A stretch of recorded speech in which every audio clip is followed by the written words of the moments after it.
On today's show, Battle of the Bats swung for the fences, and later, we look ahead of Football Week 5. Studio Forsyth starts now. Studio Forsyth is brought to you in part by Cumming Forsyth Chamber of Commerce, creating a climate for growth and success in our community. Pinecrest Academy, a national 2014 Blue Ribbon School and 2014 Catholic Education Honor Roll School of Excellence. Forsyth County Schools, quality learning and superior performance for all.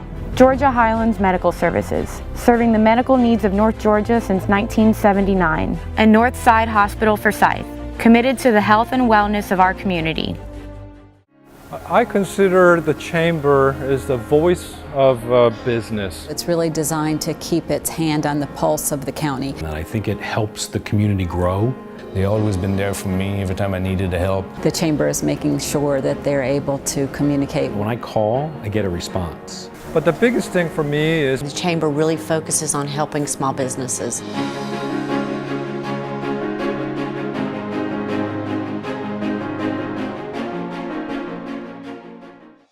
Welcome inside Studio Forsyth. I'm Kayla Robbins. Special Olympics Forsyth County hosted the 7th annual Battle of the Bats last weekend. The softball tournament welcomes 27 teams from throughout the state and even one that traveled from South Carolina. Athletes had a chance to compete and see old and new friends while honing their skills before the state games in October. Let's take a look. Special Olympics Forsyth is hosting our 7th annual Battle of the Bats tournament. We have 27 teams from all over Georgia and one team from South Carolina that has come out to participate in our softball tournament. 7 years ago, we decided to start putting on some tournaments to allow the athletes an opportunity to compete and practice and kind of get together before the state games, which takes place in October in Gainesville. From Forsyth, we have 3 softball teams, the Mystic Batters, the Loose Cannons, and the Golden Gloves. And then we have one skill team, which we call the Skittles. There's just so much fun and fellowship and excitement.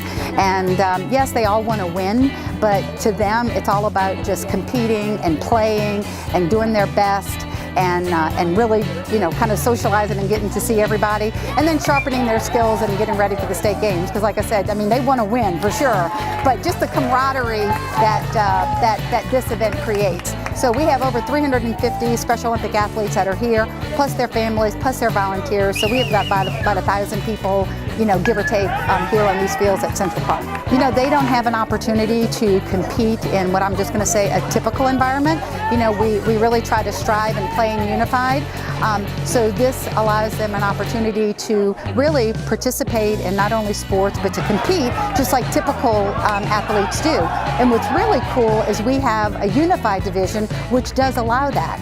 So 7 of the teams that are here of the 27 are what we call unified teams. So half of those teams are Special Olympic athletes, and the other half are typical peers that are playing with the athletes. And that just kind of puts the icing on the cake for us. This event is something that we do typically the first Saturday after Labor Day every year. We couldn't do it without all the volunteers behind the scenes and our sponsors in our community.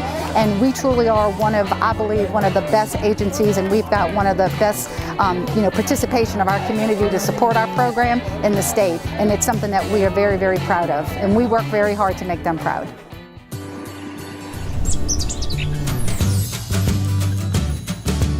Hi, welcome to Georgia Highlands. How can I help you?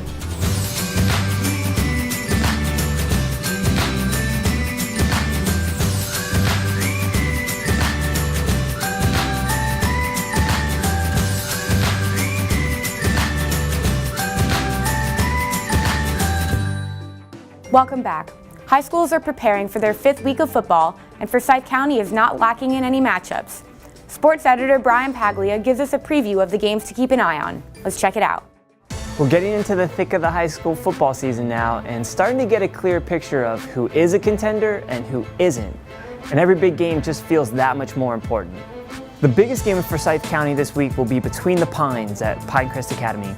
The Paladins are 3-0 after their thrilling 27-24 come-from-behind overtime victory against Tryon last week. And get this, Pinecrest is the #1 rated Class A private school in the GHSA Power Ratings. Now the Paladins welcome in the #1 ranked team by the Georgia Sports Writers Association and defending state champion Mount Parent. The Eagles have won their last 18 games, which included a 45-14 victory against Pinecrest last season. The biggest task for the Paladins will be stopping Mount Parent running back Taylor Trammell. He's rushed for 764 yards and 14 touchdowns in just 4 games.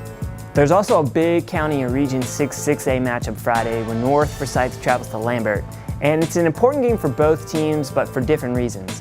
Lambert's riding high after defeating defending region champion Alpharetta last week and sits in first place with South Forsyth at 3-0 in the region.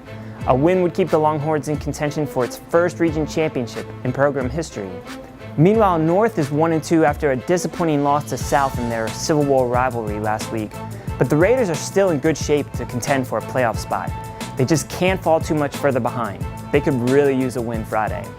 But there are other big games outside of the county too. West Forsyth travels to Northview in a big Region 6-6A game. Forsyth Central travels to Riverwood in a big Region 7 5A Division B matchup. It should be a fun Friday night, so be sure to follow us on Twitter @Forsyth Sports to get scoring updates throughout the night, and go to forsythnews.com/sports for full coverage of Friday's results. Thank you for watching today's episode of Studio Forsyth. From everyone here at Forsyth County News, I'm Kayla Robbins. Have a great night, and we'll see you back on Friday.